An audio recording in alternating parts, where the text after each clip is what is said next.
everyone. Good afternoon. I'm Molly Cox. I am Senior Vice President of Partnerships here at the Atlantic. I am so thrilled that you have joined us for what is a festival first, a session wholly dedicated to poetry. This afternoon, we are bringing Seattle right here to the district. Not only are we hearing from three of the city's most distinct and inspiring literary voices, we are also serving up some very fine Washington wines. I see many of you have glasses. Cheers. If you didn't get one, you can get one after the program. So as we get started, please silence your cell phones. You know the drill at this point in the day, but do keep them handy. And a reminder that our festival hashtag is TAF23. I want to thank Visit Seattle for their support of the Atlantic Festival and for producing today's program. So without further ado, please join me in welcoming acclaimed editor, poet, and author Sharyn Skeeter, and our poets, Christian Page, Rena Priest, and Anastasia Renee. Sharyn will tell you more about what we'll hear today. Enjoy.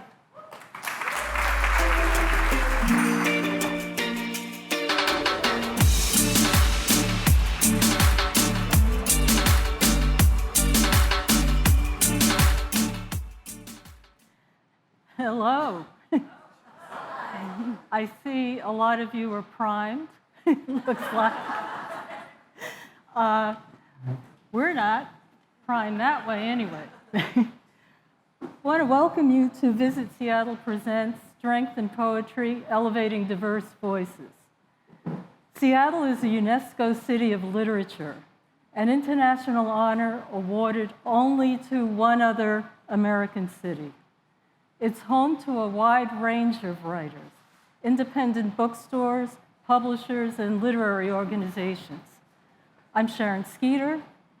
I'm former fiction, poetry, book review editor at Essence. I'm a writer, novelist, and poet.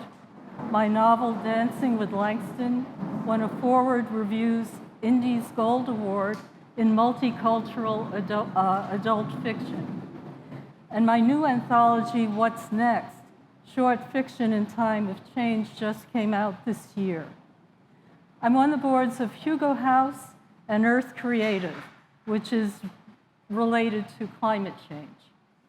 In Seattle, a good reason for our flourishing literary community is the city's commitment to and inclusion of diverse voices.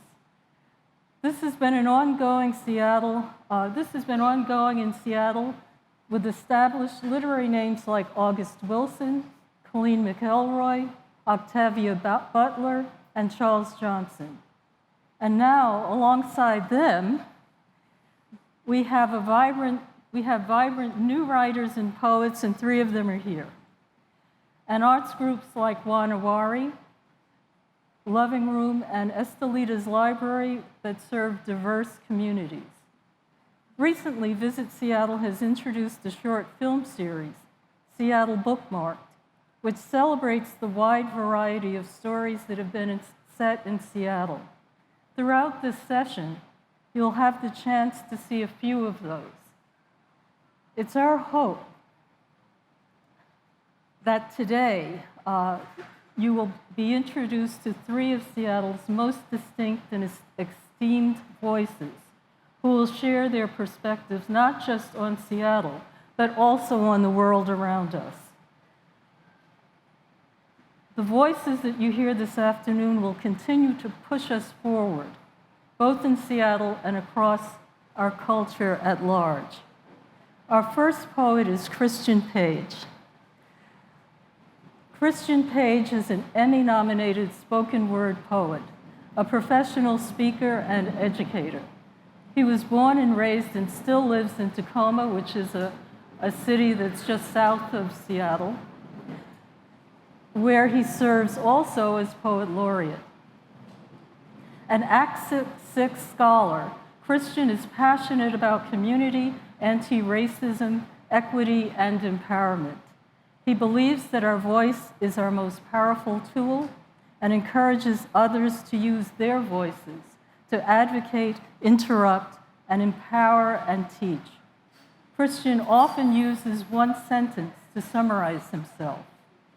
I am just somebody who wants community to work for everybody. Christian Page.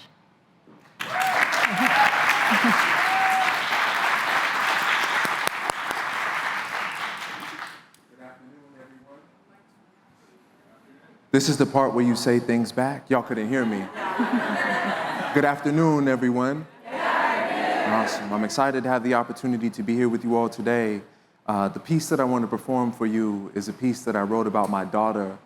Her name is Zion. This is the newest of my identities. I'm a father, and I wrote this about the first time that I heard her heartbeat. Is that fair? Can I tell you all a secret? There was no plan B. The poem would read,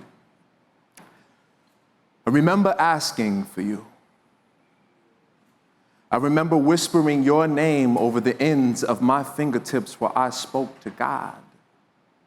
I remember hearing your heartbeat, playing it on repeat.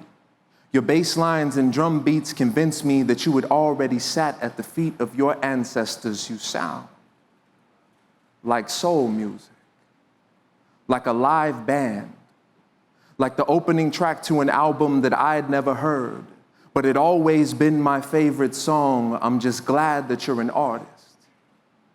I can tell by the hieroglyphs written on the sides of your mother's abdomen, only a fool would call them stretch marks. I called them stencils, giving you the ability to trace your existence back to your first home, the evidence of your first miracle, the mosaic of majestic maternity, perfectly, purposely providing you with certainty that your mother's body sat at the precipice of your eternity internally. I hope that you understand your brilliance, that resilience is written in the fabric of your being, that your bloodlines know the full spectrum between freedom and captivity and will only accept the former, have navigated uncharted waters, have taken disconnected islands and made them a nation. I can tell by your heartbeat that you have torch-bearing hands, shoulders built for a legacy, and a smile that can inject joy into decaying dreams. I can tell by your heartbeat that you will groove like your grandfathers, that you will hammer dance when the world tries to tell you to two-step. I can tell by your heartbeat that you will love like your grandmothers, living perfectly at the intersection of honesty and agape. I can tell by your heartbeat that prayers are met with answers, that your laughter will become the soundtrack to my favorite memories, and I'll be ready for the days that your tears ask the whys of this broken world, when your spirit just won't accept the reasonless no's. The first time that you challenge a false narrative shot in your direction, they will try to call you an activist. I will tell them that you were just raised properly, that you're accustomed to knowing the truth. Your genesis will bring me revelations. My mistakes will become our lessons. And when they try to tell us the broken stories of Black fathers, the naive narrative of absence, I will play them, your living drum patterns, and lay down my vocals to the tune of our rewritten narrative, and I will remind them that I remember asking for you, that I whispered your name over the ends of my fingertips, and your heartbeat is the evidence that God can make fatherhood sound like music. Please, thank you all.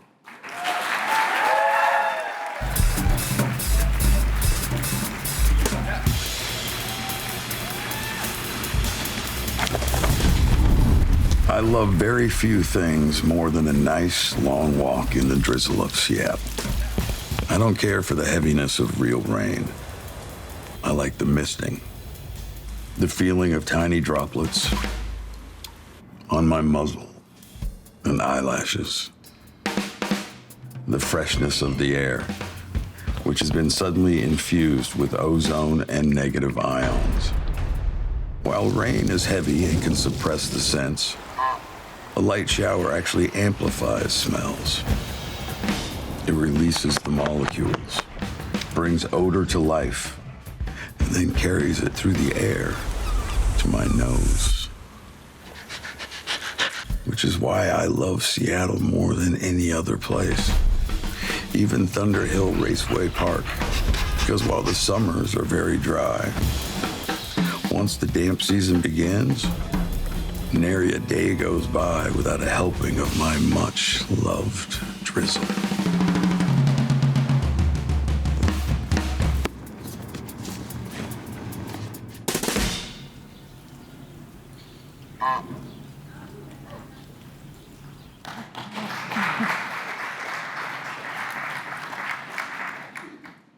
Seattle is actually lovely in the rain.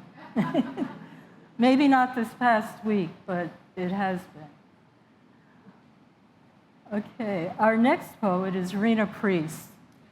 Rena Priest is an enrolled member of the Lumi Nation.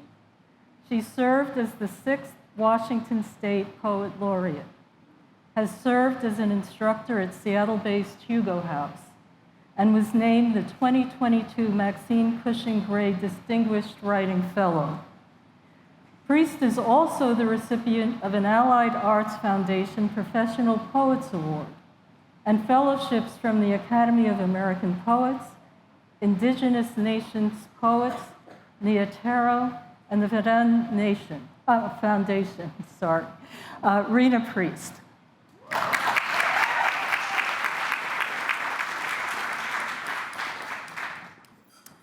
Haishka, ait squan the Seattleite o helixen quan a Seattleite Tiakaias, so weltanat san a snatch a chlamisen. Just a few words in my Chlumichasan, my native language, to say hello, and I'm very happy to be here with you all this afternoon. I'll start with a poem from a collection that I'm working on right now. This is the title poem. It's called Dancing to the Ticking of the Doomsday Clock. At 100 seconds to midnight, the revelry is dazzling. We are all enchanted and enchanting with our fiery delusions of the great glory of man. Oh, how we dance like no one is watching, because they're not. Oh, how we dance like it's the end of the world, because it is. The doomsday clock now says 100 seconds to midnight, and still the party is blazing. Some species are waning, several others have gone, but we're still here, now grown to 8 billion strong.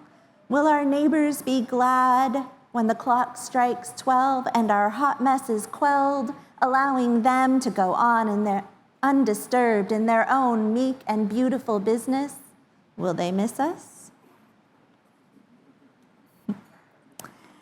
This next poem was the first poem that I wrote. Oh, thank you.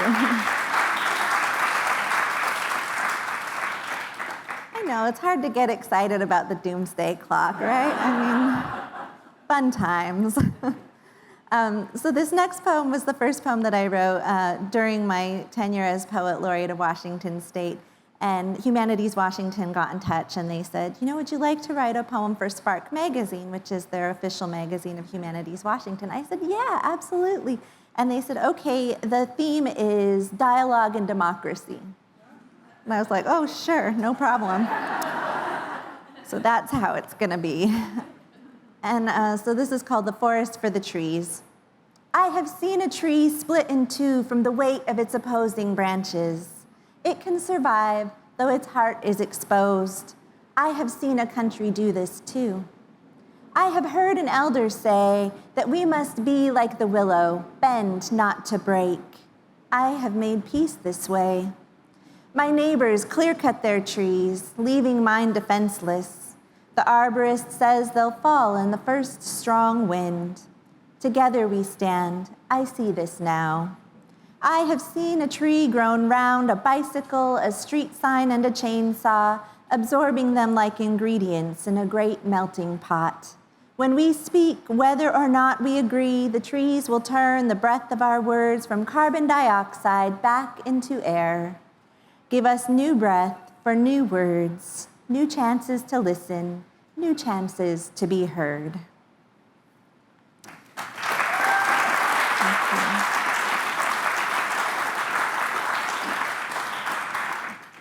No dialogue or democracy or any of that without trees, right? So this next poem is called A Poem is a Naming Ceremony, and it first appeared in an anthology organized by Empty Bowl Press, but it'll be coming out again in American Poetry in October with an essay that I wrote on eco-poetry. A poem is a naming ceremony. What has grown out of what has gone away? The clear-cut patch has grown larger on the mountain. The rivers have grown murky with timber trash, and there's enough runoff cow manure to grow corn out there on the tide flats. I don't want to think about what has gone away. I want to meander and play and forget myself until I can grow a new me in place of all this grief. Learn the language to see the cottonwood as Quayalich each, the dancing tree. The killer whales as Quilhalmachin, our relatives under the sea, the whole glorious landscape filled with meaning to end my grieving. When I was young, I was invited to learn Quilnuchkin, the people's language. But I said no. I didn't understand. I thought I wanted to learn how to be rich. I didn't know that the only way to possess all the wealth of the world is by naming it. Here is bird song, here is the kiss of a lover, here is the feel of cold water at the peak of summer. I have spent my life with words trying to name a hint of what I lost by not learning my language. Estitimsin, tutatissin, estitimsin. So those last three words of the poem, or those last three phrases are, I'm doing my best, I'm still learning, I'm doing my best.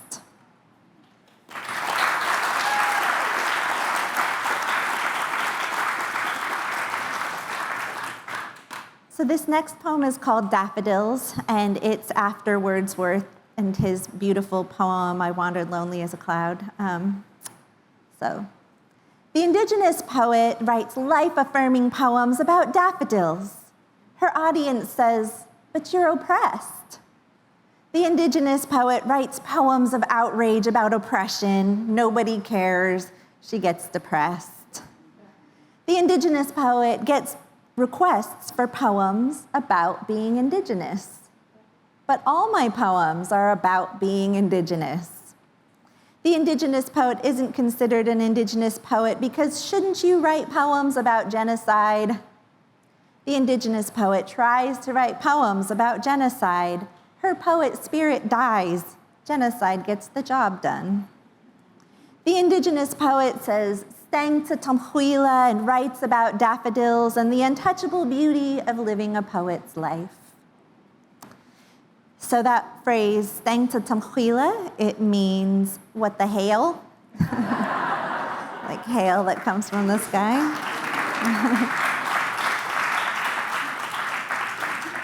Because we didn't have the concept of hell, right? Like, can you imagine, like 530 years ago, nobody on the North American continent burned eternally. That was not a thing for us.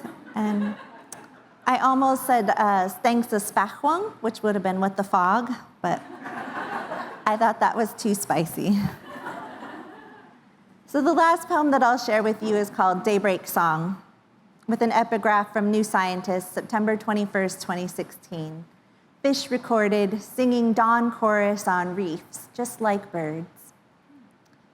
Below the waves, even the unheard, unseen world sings. The sun lights the earth another day, and every living thing greets the dawn with its own primordial ritual. But not me. I have no such ceremonies, only habits. In winter, I wake to alarms in the dark, feel my way to the snooze button, then light switch. That sacred celebration of another day on earth, the birds and the fish singing, all of that happens as I sit in traffic and think of my ancestors. Wonder why we've all wandered so far from home where still at dawn the people wake, face east and sing. Haishka.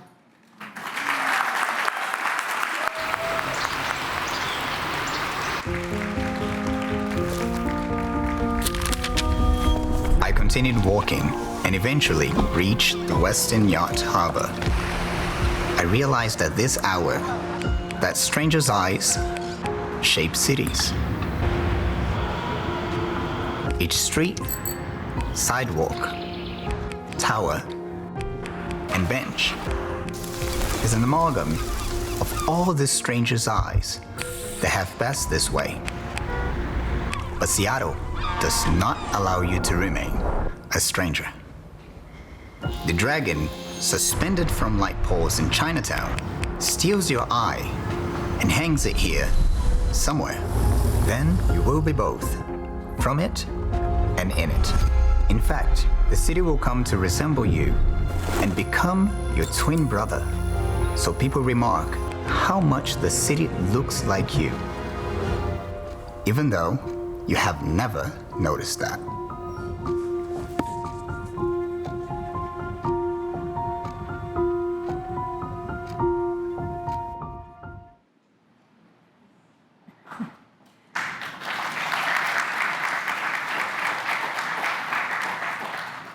If you get to Seattle, you really need to go out into the neighborhoods and see what he's talking about. Okay, next we have Anastasia Renee. Anastasia Renee is a queer writer, educator, interdisciplinary artist, TEDx speaker, and podcaster. She is the author of Side Notes from the Archivist, which is out from HarperCollins and Amistad. And Here in the Middle of Nowhere is forthcoming from HarperCollins next year. Renee was Seattle's second civic poet, Hugo House Poet in Residence, ARC Artist Fellow, Artist Trust James W. Ray Distinguished Artist Award recipient, and Jack Straw Curator.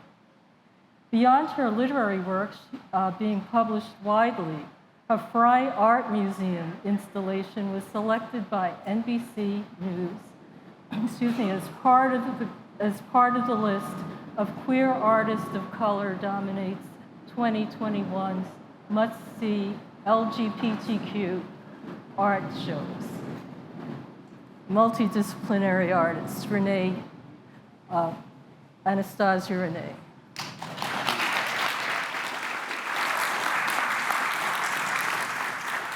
Hi, y'all. How are you? Good, good. You know, I usually just read my poems and push on through, but I love your applause. So I'm requesting if we can meet in the middle, and if you like a poem, you can woo, woo, woo, but save your applause to the end, because I am just gonna barrel on through. Is that all right with y'all? All right, perfect. Yes, woo, woo, woo. Ooh, very important. Need my glasses.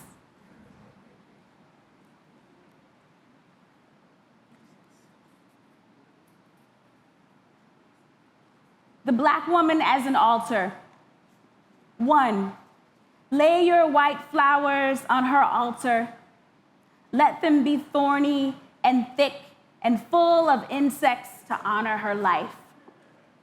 1A, let them, the flowers, be fragrantly overwhelmingly to represent the way she blooms across a hardwood floor and cannot be contained even inside a flared nostril.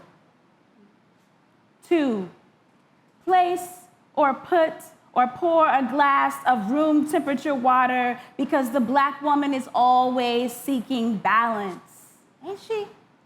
A woman always told she's too hot or too cold has to be excellent and never in between. 2A, make the room temperature water all dreadlocked or Goldilocks and just right. If the water spills, let it run down the length of the altar as a sign of her continuous flow. 3, write a letter to womb. Call it magical, call it home, call it hers, call it God, but hide this letter in case the government decides to step in. 3A, draw a sketch of stretch marks and label each one a new constellation. Make her navel a moon inside a moon, inside a moon, inside a moon, and call that moon Alpha. 4, she died by a mob or a man or murder. Pray she will be merciful, that no one will be the weight of her Omega. Sculpt, the archivist, number 278.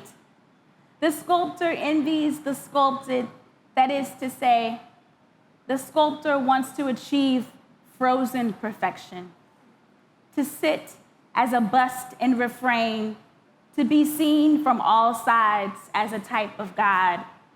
And like the ants and aphids, the sculptor wants to revel in seeing herself survive, to be a slab of untoppled stone, to stay alive even when the ball and crane give no warning, even when do not enter breaks. Winter is coming, but first, fall. In the fall, you gather your goodness to hide it from yourself so that you will have a stash of grace in November. And you are not a hoarder by nature, but you will take the compliments you receive and stack them up like old plastic, I can't believe it's not butter containers. You will take the hugs strangers pass on to you and shove them in a duffel bag. You will spreadsheet every time you felt a warm fuzzy, a warm embrace, or warm milk made by the hands of someone else. In fall, you gather your goodness to hide it from yourself so that you will have a stash of grace in December. And you are not a hoarder by nature, but you will take heart-to-heart talks and hang them gently on the tree of life in places you call the living room. You will wrap your children's well wishes and tie yourself in a neat bow. And when winter comes, and it will, you will give yourself these hoarded things in increments so as to make it during your birthday in the month they call romantic. Surely you can save up 60 days worth of goodness. Surely mercy and goodness last forever and ever. Amen. Cloven-hoofed fortune teller. The deer pauses to see through me outside my window, inside my life. After some crying about a little doe moving on, I see myself as a crust of moon inside her eyes. A fortune she may be telling as a gleam or glint or fire she is trying to make. And I realize we are not much different. Both of us ignoring what's behind and up ahead, waiting to run. Last piece. For all of us working hard, the educators, the parents, the mentors, the writers, the artists, this is for you. Crest. Here, your body has poured a chalice so full your nerves runneth over, and your eyes vibrate bronze and cracked pewter. Say to each molecule rocking back and forth, rest. To every artery and chambered conch, to the blood cresting and vessels mouthing, the tide is out, the tide is out, the tide is out. To each sanitized with woe, to tiny specks of deliverance in each eye, in the sunflowered centers of every fibroid or jellied cyst, and the Alice Coltrane of every tumor's melody. Rest here. Thank you.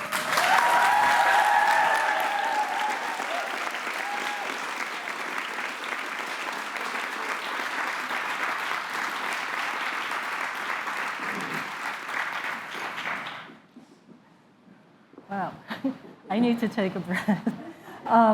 Hearing, listening to, and holding up diverse voices is paramount to furthering Seattle's literary community. It's paramount to furthering the vibrancy of Seattle's culture and paramount to shaping culture at large. Thank you for sharing this afternoon with us, and we welcome you all to visit us again, actually in Seattle. Okay. Until then, enjoy more entertaining works of art at visitseattle.tv. Thank you. Thank you for listening.